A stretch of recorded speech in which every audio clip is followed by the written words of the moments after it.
Hello guys, welcome to my channel the Ekka blogs. और आज हम आपको दोनों के कंपैरिजन के बारे में आज डिस्कस करेंगे इस वीडियो में, RS 200 और N16 के बारे में। तो आज हम इसके लुक्स के बारे में पहले डिस्कस करते हैं। तो आपको फ्रंट में RS का लुक ऐसे देखने को मिल जाता है, इधर DRL आपको दोनों तरफ देखने को मिल जाते हैं और आपको दोनों प्रोजेक्टर देखने को मिल जाते हैं फ्रंट में।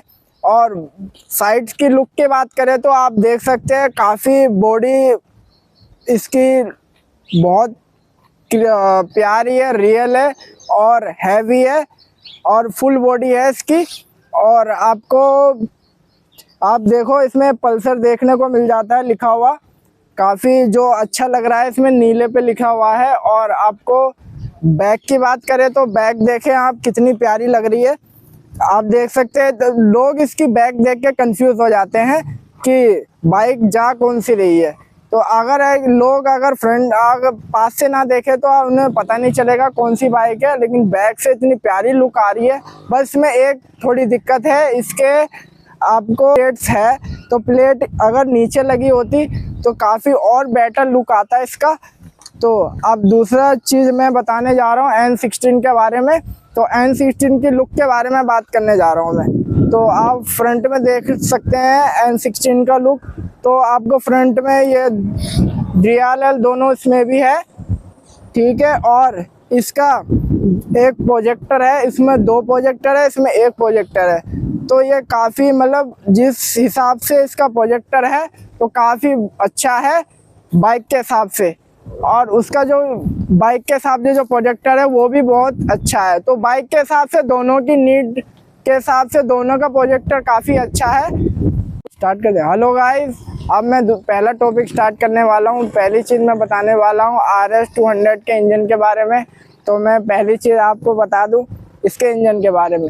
तो इसमें इंजन आपको 199 सीसी का इंजन आपको देखने को मिल जाता है।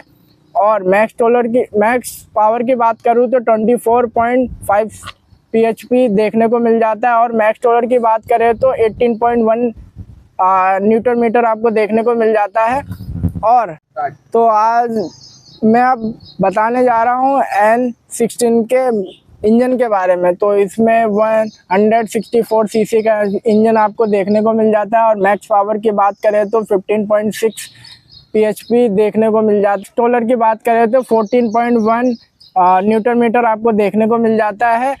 और आगे तो गाइस अब मैं टायर के बारे में बताने जा रहा हूँ। पहली टॉपिक मैं टायर के बारे में RS के बारे में बताने जा रहा हूँ। तो RS के टायर के बारे में बताता हूँ। तो फ्रंट में आपको देखने को मिल जाता है 110 का और बैक में देखने को मिल जाता है 140 का। और N16 की बात करें तो फ्रंट में आपको देखने को मिल जाता है 100 का और बैक में देखने को मिल जाता है 130 का। तो अब मैं इसके मीटर के बारे में बता दूं कि मीटर चालू करने में कैसा लुक आता है। तो आप ये देख सकते हैं मीटर स्टार्ट करने पे, देखिए ऐसा मीटर स्टार्ट करने पे आपको देखने को मिल जाता है RS 200 में। और आपको NS16 के बारे में मीटर के बारे में दिखाता हूँ। तो ऐसे स्टार्ट करने पे आपको काफ़ी अच्छा लुक देखने को मिल जाता है, काफ़ी बेटर। और अब इस टॉपिक को मैं आगे बढ़ाता हूँ। तो मैं आपको दूसरी अब एग्जॉस्ट के बारे में बताता हूँ। एग्जॉस्ट आप देखिए RS 200 का पहले एग्जॉस्ट आपको मैं सुनाता हूँ। तो मैं आपको सुनाता हूँ पहले एग्जॉस्ट।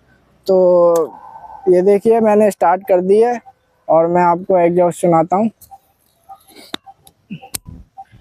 तो पहले एग्जॉस्ट सुनाता हूँ, देखिए स्टार्ट करने पे ऐसा एग्जॉस्ट सुनाई आता है। और देखिए आप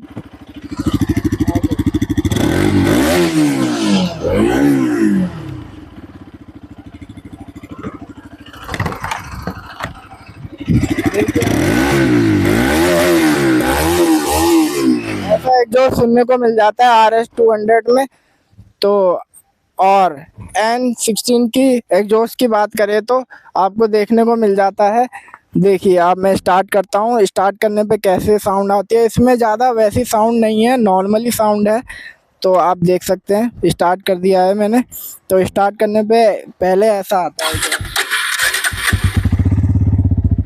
तो पहले स्टार्ट करने पे ऐसा आता है और देखिए रेस देने पे कैसा आता है।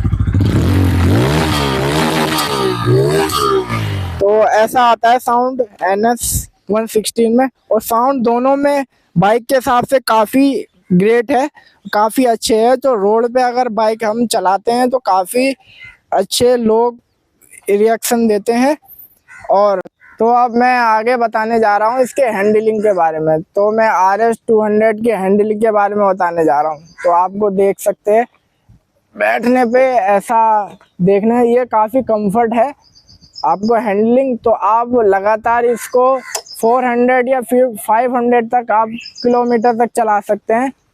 और आगे हम NS 16 के बारे में, हैंडलिंग के बारे में बात करें तो आप देख सकते हैं इसका काफ़ी हैंडलिंग भी काफ़ी कंफर्ट है, लेकिन बस इसमें ये होता है कि काफ़ी वाइब्रेशन थोड़ा बहुत करती है, तो आपको हाथों में प्रॉब्लम हो सकती है। और बाकी इसका भी सेम ही है, और आप इसको ज़्यादा से ज़्यादा आप चला सकते हैं 300 से 400 तक किलोमीटर तक आप खींच सकते हैं।